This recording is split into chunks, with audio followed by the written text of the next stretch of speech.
In the last lecture, we have seen the steering requirement when the automobile takes a turn.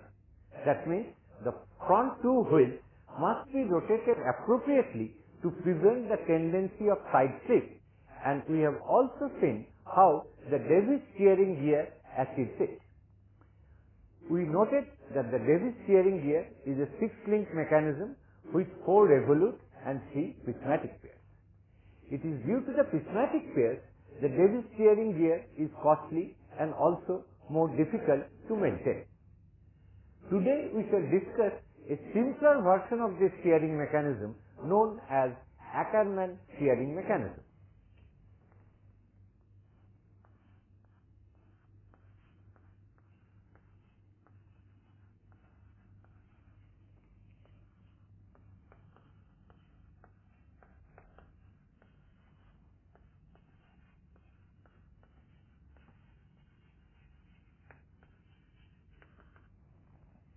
As you shall see, this Hackerman steering mechanism is a simple 4R linkage.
This is the Hackerman steering linkage, which, as we see, the short axle is mounted on the body of the automobile. This is the body.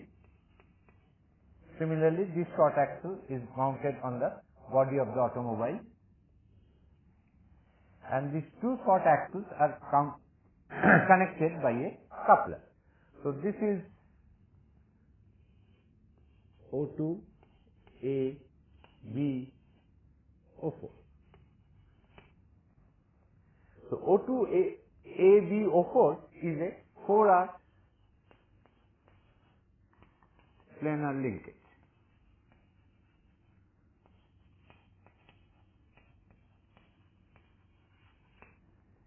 This is the top view of the automobile. Here are the two front wheels, and the back wheels will be here. Now this is also a symmetric linkage in the sense this link length is same as this link length, and this angle is same as this angle. While the car is going along a straight path, these two angles must be same, because it has to be symmetric, because the car may take a right hand turn or a left hand turn, and these two turns must be identical. So this linkage O2AB04 is a symmetrical 4R linkage. Because it is simpler, we have to also pay a price, in the sense that the perfect steering condition cannot be maintained for all radius of curvature of the turns. The perfect steering condition can be met only at certain points, and we hope, if it is properly designed, that for other radius of curvature, the tendency of side slip will not be too much. So what we see, that this 4R linkage has 4 link lengths. Say L1 is the fixed link length, which is given, that is decided by the location of these two pivots O2 and O4 on the body of the automobile. Then L3 is the coupler length, which we have to find out, and L2 is same as L4, and we have to also determine this link length for a proper steering action. We shall synthesize this 4R mechanism and explain the synthesis procedure by a example, and we shall use what we have discussed earlier as Freudenstein's method, that is the analytical method of linkage synthesis. Let us discuss the design of an Hackerman steering mechanism with reference to this particular example. In this car, the wheelbase, that is the distance from the rear axle to the front axle, is 3 meters. If you remember, this wheelbase we denoted by B. And the distance between these two fixed pivots on the body of the automobile is 1.8 meters, which we call P.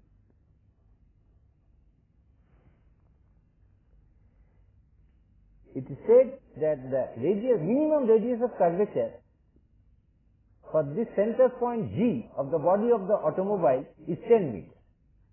That means the minimum value of R, if I call that R min, for this center point G is desired to be 10 meters. The car has to obviously take a right hand turn, a clockwise, or a left hand turn, or counterclockwise. So as we see, the radius of curvature for this point G can go from minus 10 meter to minus infinity, or plus 10 meter to plus infinity. When the car goes along a straight path, the point G goes along a straight line, the radius of curvature is infinite. Now, as we noticed that the rotation of these two wheels must be correlated for perfect steering condition given by the following equation. Say,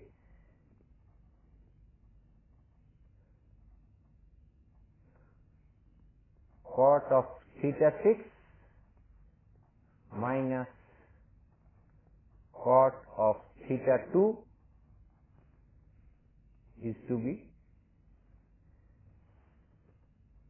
P by B, where theta 6 was the rotation of this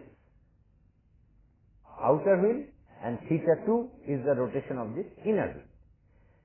This is what we derived while we discussed the heavy steering gear. But in this case, let me call the rotation of this outer wheel, I am considering a turn in this direction, the outer wheel, so I call it, instead of theta 6, let me call it theta 4. So the rotation of these two wheels, theta 2 for this wheel, theta 4 for that wheel, has to always maintain this relationship. But such a function generation obviously is not possible for all values of the radius, that means for all values of theta 2 and theta 4, if we use a simple 4R linkage. We can maintain this condition only for some specific values of theta 2 and theta 4, not for the entire range. We call this fixed pivot O2, this point A, this point B, and this point O4. The rotation of O2A we represent by theta 2 and rotation of O4B we represent by theta 4. Now we know that we can have 3 accuracy point synthesis, that these 3 pairs of values of theta 2 and theta 4 can be satisfied by a 4R linkage. However, in this case we must have a symmetric linkage, that means this O4B, the link length L4, and O2A, the link length L2 must be same to maintain the symmetry, that is identical turns for the clockwise or counterclockwise. So L2 is same as L4. Because this has to be satisfied, we do not have a choice. Obviously, we cannot even go for 3-point synthesis. We can go only for a 2-point synthesis. O2, O4, this is the fixed link length L1. AB, that is the coupler link length, is L3. So what we see, you have to determine what is L2 and L4 and what is L3. Where L1 is given to be 1.8 meter. The fixed point O2, A, B and O4. Because we can go for 2-point synthesis, we decide that one of the accuracy points corresponds to the state configuration. And the state configuration, the linkage has to be symmetrical, that is, this angle must be equal to this angle. If you remember the Davis steering gear, this angle, which we called alpha at that time, turned out to be half of cot inverse P by B. Here P is 1.8 meter and B is 3 meter. So this is half of cot inverse 0.6, which is equal to approximately 73 degrees. That is for the Davis steering gear. For P equal to 1.8 meter, B equal to 3 meter, this angle, which we called alpha then, turned out to be half of cot inverse P by B, approximately 73 degrees. For this problem, we assume these two angles to be 70 degrees. Quite close to 73 degrees, I take this angle as 70 degrees. This angle is also 70 degrees. This is L1, this is L3, and O2A and AB are same, which is say L2. This length is L2, this length is also L2. Now the radius of curvature for the point G, as we have noted already, goes from minus 10 meter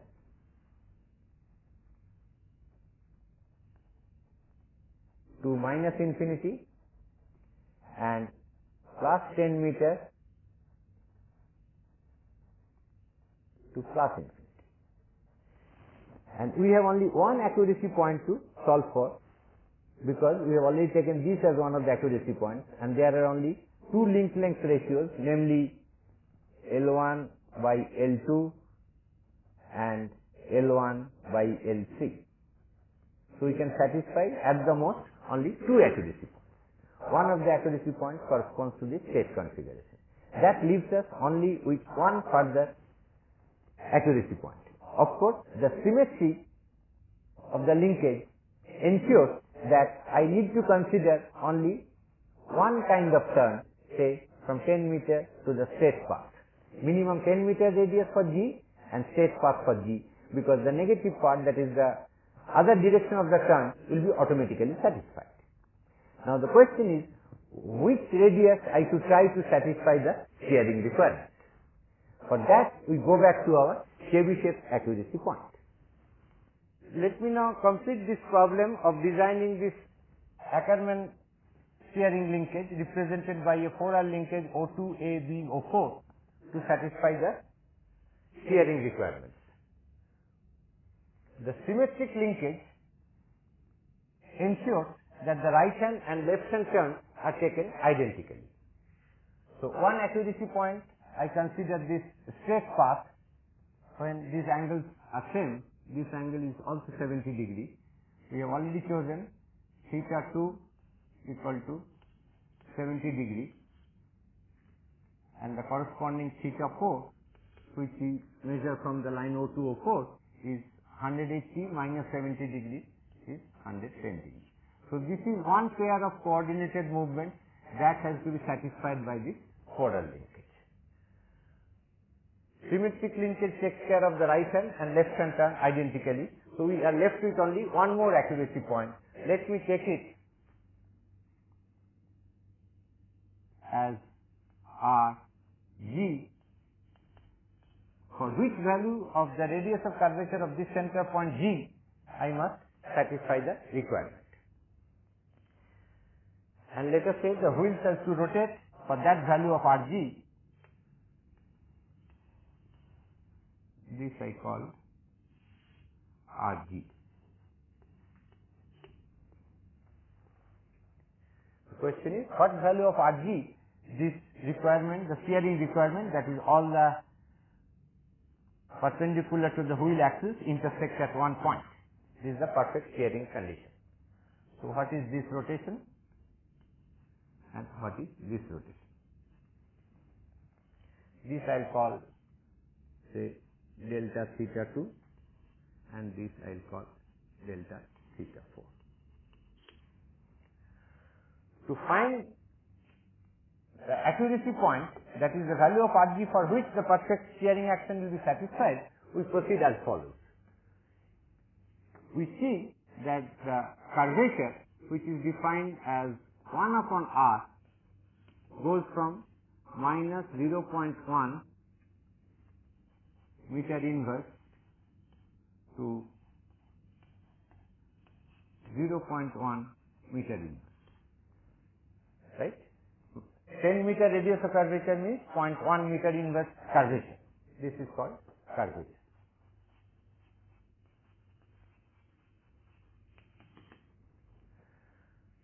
So we can take 3 accuracy points in this range, minus 1 to 0.1, as follows. We draw phi, this is say 0, this is minus 0.1, this is plus 0.1.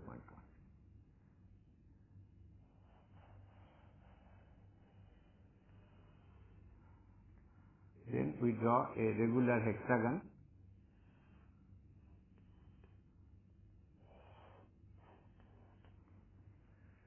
We draw this regular hexagon within this circle, semicircle, which we have done earlier, and these are the accuracy points.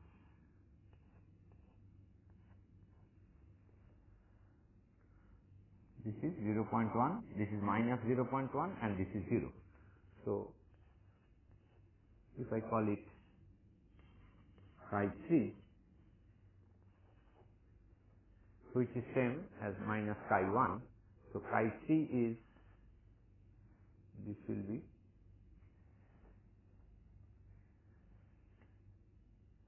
(0.1)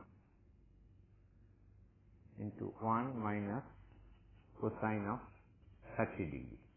This angle is 30 degree.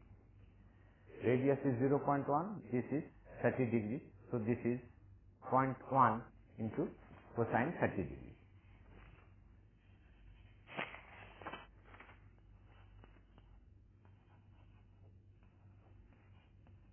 Which is 0.0866 meter inverse.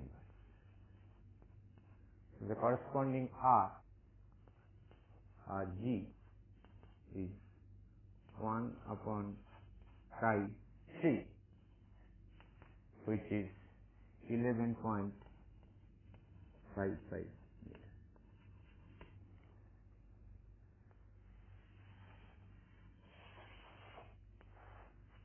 This is one accuracy point, and the other accuracy point will give you Rg is minus 11.55 meters, and other is Rg is phi is 0, so Rg is infinity. That is the straight path.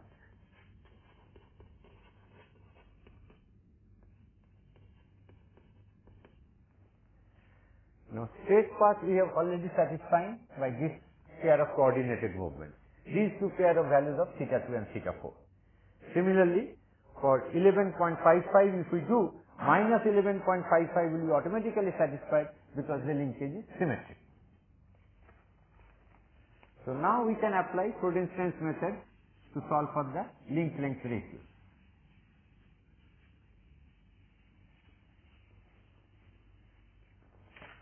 This Rg will take 11.55 meters. So this was given to us as 1.8 meters. So if I call this point I and this point say C, this point D and this point E, we see we are taking IG, the radius of curvature of the path of the center point is 11.55 meters.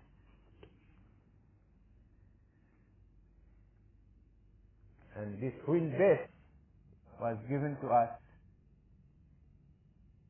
as seamed. So this is 1.5 meters. If the wheel rotates by delta theta 2, previously it was vertical, this line was horizontal, so the rotation is, this is same as delta theta 2, and rotation of that wheel is this much, which is delta theta 4. So we can see tan of delta theta 4 is 3 meter. This O4D is 3 meter divided by ID, which is IC plus CD. And CD is 0.9 meter. And IC I can get from IG and CG. CG is 1.5 meter. So this is 3 divided by square root of 11.55 squared. IG is 11.55 squared minus CG squared, that is 1.5 whole squared, that is IC, and CG is 0.9. So if you calculate this, you will get delta theta 4 will be 13.65 degrees. Exactly the same way I can calculate delta theta 2, because tan delta theta 2, that is the rotation of the inner wheel, is O2E by IE. O2E is 3 meters by IE, that is IC minus CE. And IC we have already got here, so it is 3 divided by square root of 11.55 squared minus 1.5 squared minus 0.9. If you calculate this, you will get delta theta 2 is 15.87 degrees.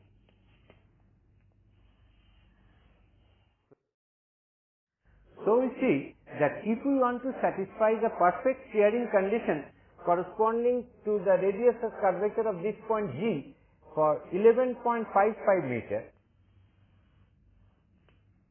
that is a little higher than the minimum value of 10 meters. This is our accuracy point where the shearing condition will be perfectly satisfied, that these two wheels from this neutral position or the state position will rotate by delta theta 2 and delta theta 4, which are given by 13.65 and 15.87 degrees. So we get a second pair of coordinated values for theta 2 and theta 4.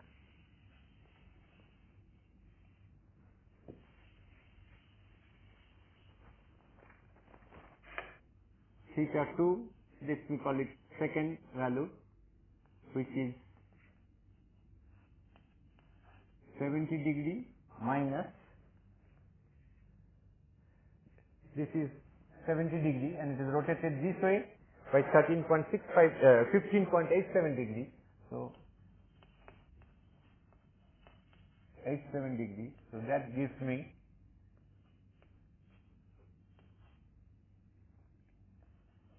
56.13 degree. And theta 4 2, similarly we get 110 minus 13.65 degree, which gives me 0.35 and 14, that is 96.35.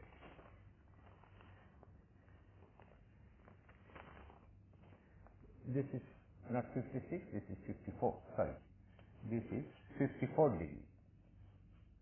70 degree minus 15.87 degree is 54.13 degree. And the corresponding value of theta 4 is 96.35 degree. So we get two pairs of coordinated movements, the two pairs of values of theta 2 and theta 4, which must be satisfied by this 4-bar linkage O2, AB, O4. So we write the coordinate equation, cosine theta 2 minus theta 4 is K1 cosine theta 4 minus K2 cosine theta 2 plus K3.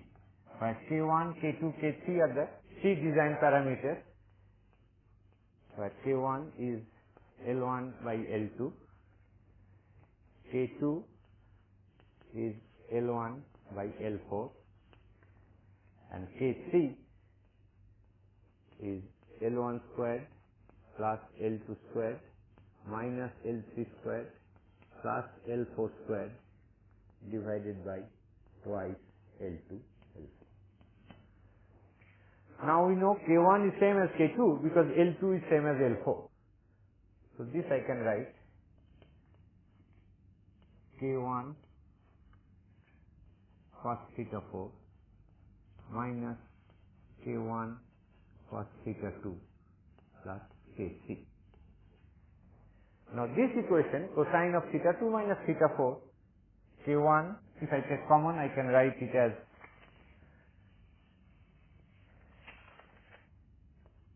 K1 cosine theta 4 minus cosine theta 2 plus K3. And these two pairs of movements have to be satisfied by this equation. So if we substitute, we get two equations to solve for K1 and K3. If we write these two equations, if I substitute here, I am getting cosine 40 degree is K1 cosine 110 degree minus cosine 70 degree plus K3. And if I use this set of values, then I am getting cosine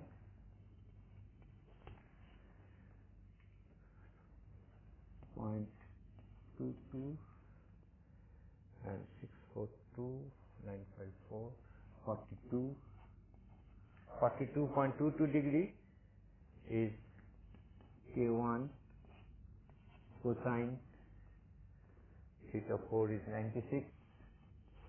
96.35 minus 54.13 plus 6. So from these two equations I can easily solve for two unknowns, namely K1 and K3. If we solve for K1 and K3,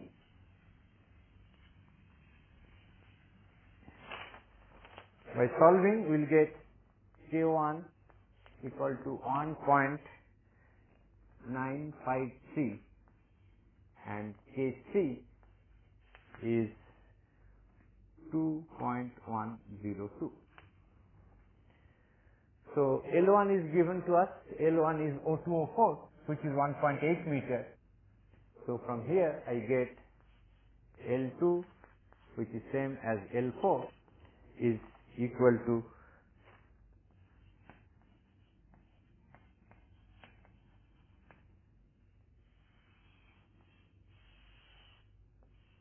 0.9217 meters. H3 I can use to solve for L3, but I can also use this configuration where I can see that L1 is L3 plus 2L2 cosine 70 degree. L2 cosine 70 degree plus L4, which is same as L2, this is also 70 degree. So again L2 cosine 70 degree plus L3 is L1.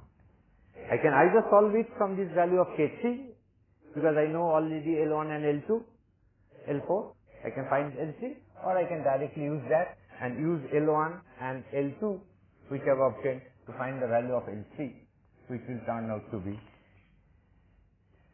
1.17.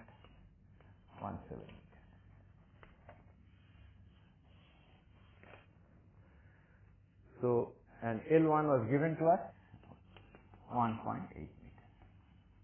So we can use the Freudenstein's method to solve for this, to synthesize this Hackerman shearing mechanism to satisfy the requirement that at a particular value of the turning radius for the center point G, which we took as 11.55 meters, the shearing condition will be exactly satisfied.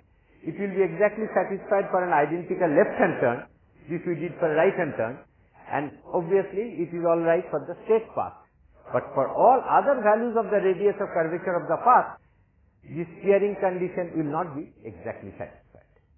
So this is a much simpler mechanism than Davis gear, but it is obviously not satisfying the shearing requirement for all values of the turning radius. It is satisfying only for a particular value of the turning radius, and for all other radius we are almost ensured that the deviation is not much.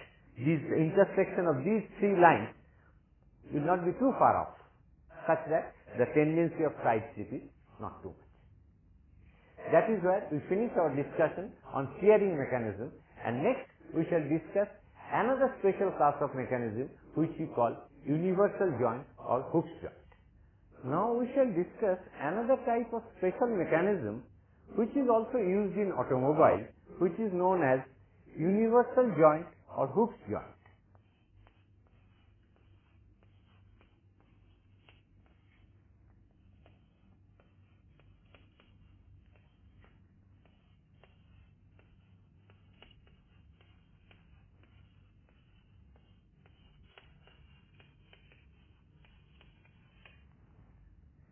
If you notice, you will find that the output from the gearbox of an automobile is taken by a propeller shaft which connects to the differential, and this propeller shaft and the differential input shaft are connected by a joint which is known as universal joint or Hooke's joint.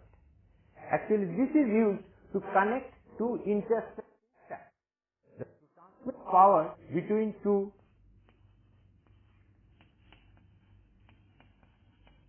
intersecting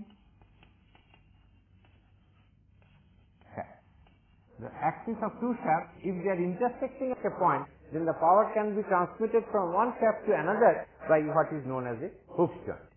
First, let us have a look at the physical construction of such a Hooke's joint.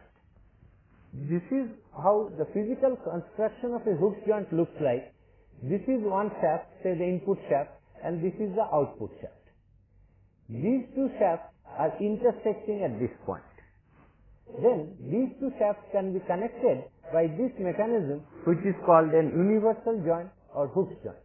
As we see, this fork, this is called a fork.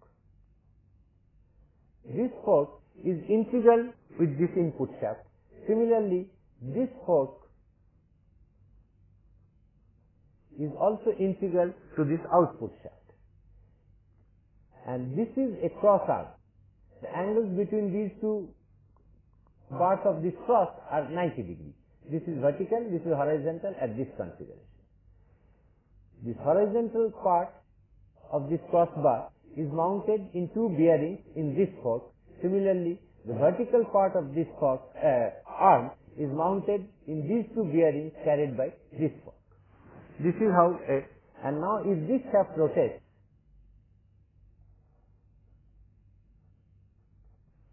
this cross arm also rotates and it will be able to transmit power to this shaft. This is what is known as universal joint or hook joint. In the next figure, we will show what is the kinematic representation of this mechanism. We should note that there is a revolute pair here. The shaft is rotating with respect to the frame or foundation. This is link number 1, this is link number 2, and there is a revolute pair. And the axis of the revolute pair is this. Similarly, there is a revolute pair here. This is link number 1, and this fork or the shaft is link number 4, and there is a revolute pair. And the axis of the revolute pair is along the axis of the shaft, and these two revolute pair axes is intersecting at this point.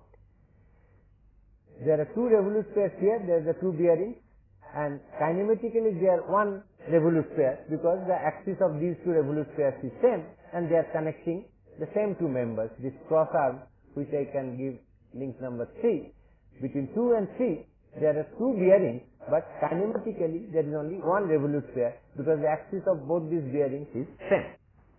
Similarly, there is revolute pair here between 3 and 4. This fork or the shaft is link number 4 and this is link number 3, and there is a revolute pair, and the axis of this revolute pair is also passing to this point. So all the revolute pair axes are intersecting at this point O. So there are 4 revolute pairs kinematically, one here, one there, and one here, one there, and all the 4 are intersecting at one point. These two revolute pairs kinematically are equivalent. I can take any one of them. Similarly, these two revolute pairs are kinematically equivalent. They are connecting the same two links and axis is same, so they are kinematically equivalent to one revolute pair. So this is also a 4R mechanism, but not a planar mechanism, because the axis of these 4 revolute pairs are not parallel, and all the points of this mechanism are not moving in parallel planes. So this is what is called a 4R spherical mechanism.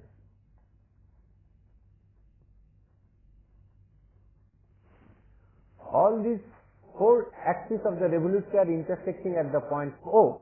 Consequently, the distance of any point of this mechanism cannot change from O as the mechanism moves.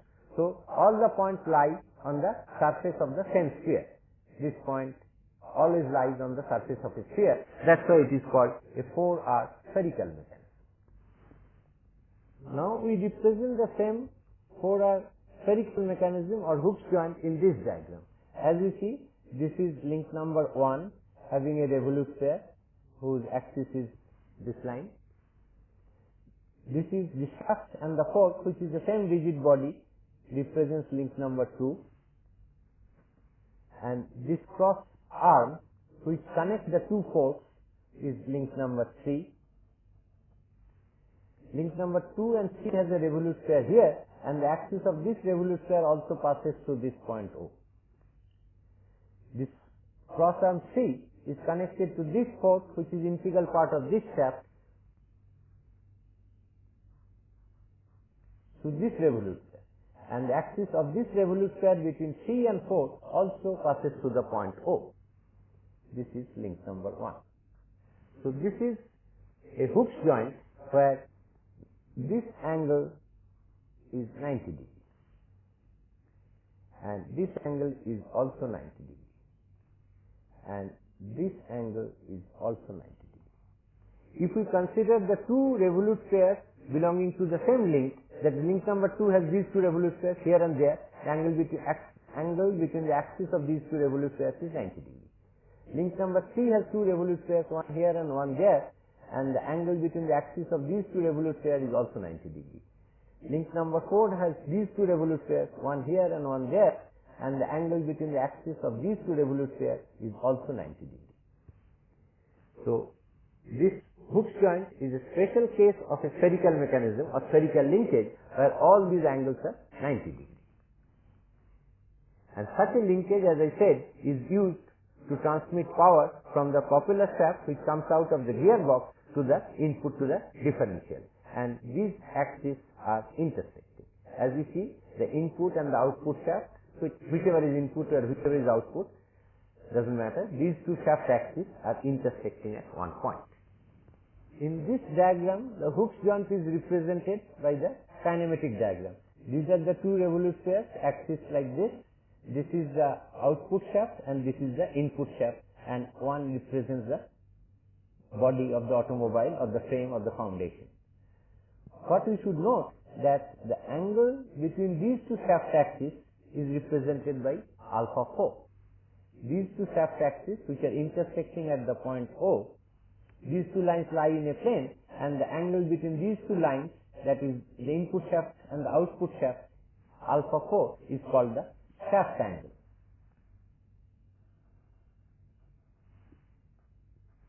Alpha 4 is called shaft angle.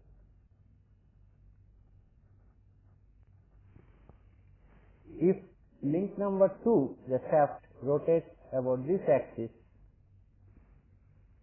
then link number 4 will rotate about this axis. Let me say I represent the rotation by this. The rotation of shaft 2 I represent by an angle theta 2. That this plane goes down in this direction in theta 2, and this plane goes down in this direction at theta 4. It can be shown that the relationship between theta 4 and theta 2 can be expressed by the expression tan theta 4 will be cosine of the shaft angle alpha 4 into cotangent cot of theta 2. So tan theta 4 is cos alpha 4 into cot theta 2. Theta 2 is measured this way and theta 4 is measured this way. As we see here, the alpha 4 is more than 90 degrees, so cosine alpha 4 is negative. So if cot theta 2 is positive, then tan theta 4 will be negative. That means this will go in the other direction. When the shaft rotates in this configuration, in this direction, this shaft will rotate this way, not the way it is shown here. But this relationship will hold good only if we measure this is the axis of rotation for theta 4 and this is the axis of rotation for theta 2. It is very easy to see by differentiating this expression that the angular velocity of these two shafts will not be same. If I differentiate this, we get sec square theta 4 into theta 4 dot, which if I call omega 4 will be cosine alpha 4, and differentiation of this will give me cosec squared theta 2 into theta 2 dot, which is omega 2. So omega 2 and omega 4 are different depending on the values of theta 4 and theta 2, and obviously the shaft angle alpha 4. So if omega 2 is constant, omega 4 will keep on varying. So even if the input rotates at constant angular velocity, the output will not rotate at constant angular velocity. We can differentiate it once more, assuming omega 2 to be constant, and we can find what will be omega 4 dot. We can differentiate this once more, this expression, and get what is alpha 4 even when alpha 4 is there, when alpha 2 is 0. Angular acceleration of this shaft may be 0. So it does not transmit a constant angular velocity ratio. It also does not transmit a uniform angular velocity ratio. However, we can use two such Hooke's joints in series to transmit a constant uniform angular velocity ratio. That is called compensating or self-compensating Hooke's joints, which are two Hooke's joints in series, which I will now show you the sketch.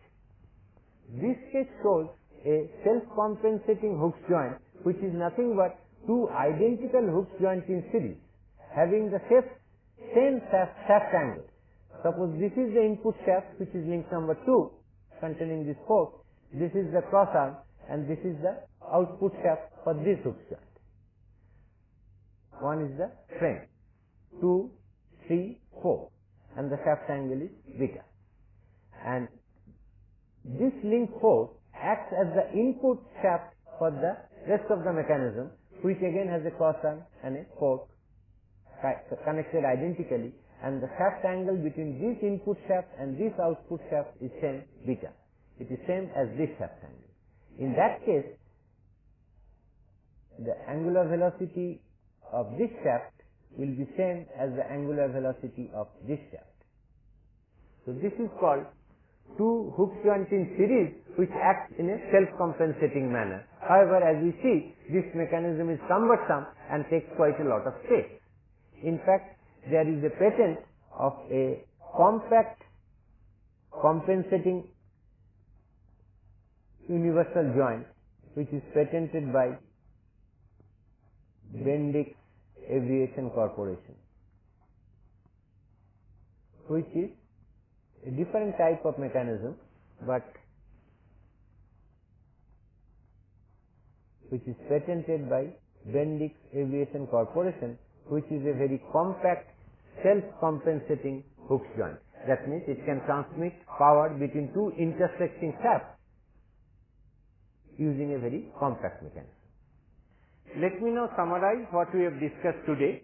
We started our discussion with a simple steering mechanism called Hackerman steering mechanism, which is nothing but a 4R simple planar linkage. Symmetrical linkage such that identical turn can take place for the right hand turn and left hand turn. What we found that because it is simple mechanism, it cannot satisfy the ideal steering requirement for all radius of turning. In fact, we can satisfy the condition of steering only for a particular value of the radius, and we have also shown through an example how to choose the particular value of the radius so that error for all other radius is somewhat less. After that, we discussed what we call a Hooke's joint or a universal joint, which is used again in automobiles to connect two intersecting shafts. This is nothing but a 4R mechanism, but it is a spherical linkage because all the revolute axes are not parallel but rather intersect at one point. Then we showed that in this kind of connection we cannot transmit uniform constant angular velocity ratio. That means if the input shaft rotates at constant speed, the output shaft rotates at variable speed. To compensate this, we can use two such joints, identical joints in series, and get a self-compensating universal joint which can transmit uniform angular velocity ratio between two intersecting shafts. However, that mechanism is not very compact, it becomes quite cumbersome and big, it becomes a 6-link mechanism. However, there exists compact mechanisms to do this, satisfy this, that is to connect two intersecting shafts without having any change of speed from one end to the other, which is been patented by Bendix Aviation Corporation.